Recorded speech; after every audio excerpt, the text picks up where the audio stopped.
Olá! Hoje estarei apresentando uma proposta de aula como material de apoio do assunto de biogeografia.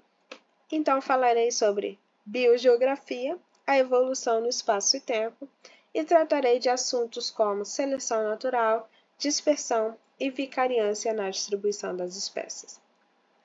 Então, os objetivos da nossa aula serão compreender como a biogeografia explica a distribuição das espécies, relacionar a seleção natural com a adaptação em diferentes regiões e diferenciar os processos de dispersão e vicariância.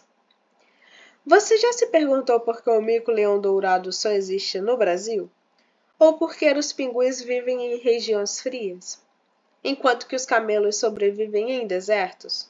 Bom, a biogeografia ela surgiu para explicar essas questões, já que ela estuda onde os seres vivos vivem e por que eles vivem nesses lugares.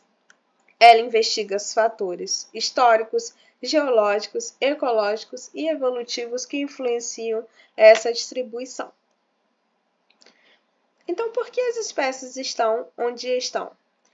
Existem alguns processos que explicam como a seleção natural, a dispersão e a vicariância, como eu já citei anteriormente.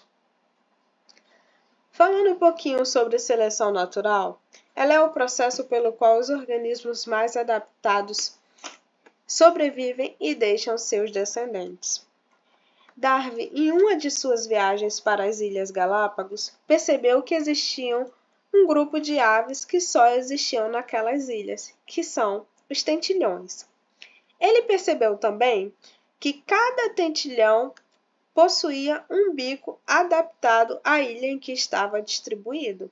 Ou seja, esses organismos eles foram selecionados ao longo do tempo de acordo com a sua característica mais vantajosa para sobreviver naquele ambiente. Já a dispersão é o movimento dos seres vivos de uma região para outra, cruzando barreiras naturais. Um exemplo de dispersão são os mamíferos da família Camelidae, o qual se deu de maneira secular, ou seja, se deu através de muitos anos.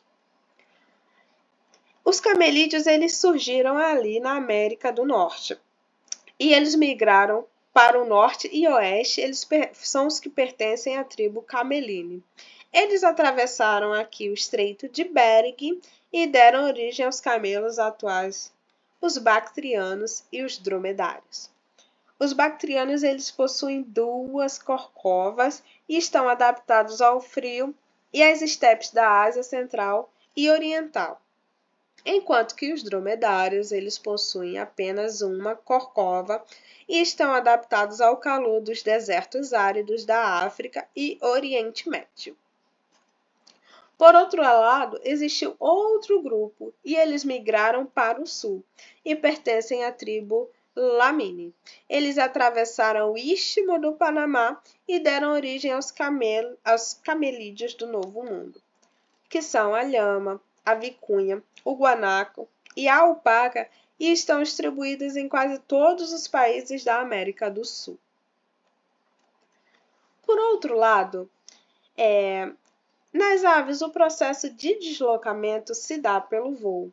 Porém, existe um grupo de aves que não voa, que são as aves ratitas, estão distribuídas em diversos continentes, como a ema, que é nativa da América do Sul, o avestruz, nativo da África, o emo, nativo da Austrália, o casuá, nativo da Nova Guiné, os kiwis, nativo da Nova Zelândia, e as aves elefantes, que já estão extintas, porém eram nativas das Ilhas Madagascar.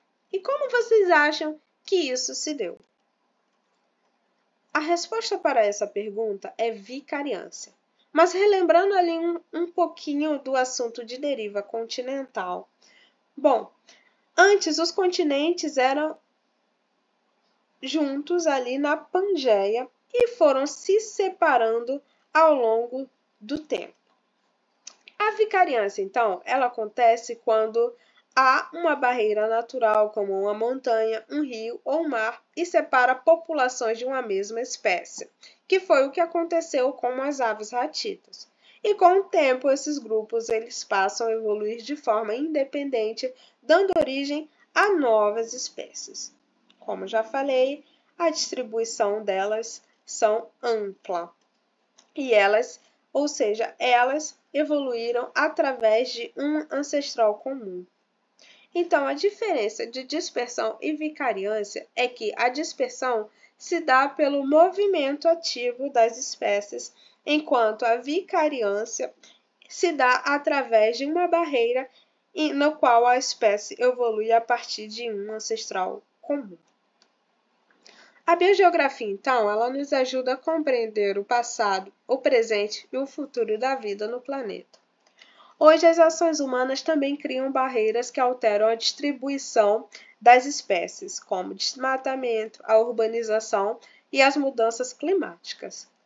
Assim como no passado, novos ambientes e extinções continuam a moldar a vida na Terra. A biogeografia ela nos mostra que nada na natureza está parado. A Terra muda, as espécies mudam e tudo está interligado. Entender isso é essencial para valorizar a biodiversidade e repensar nossa relação com o ambiente. Então você, escolha um animal brasileiro e pesquise como ele se distribui no território e quais fatores influenciam onde ele vive. É isso, obrigada.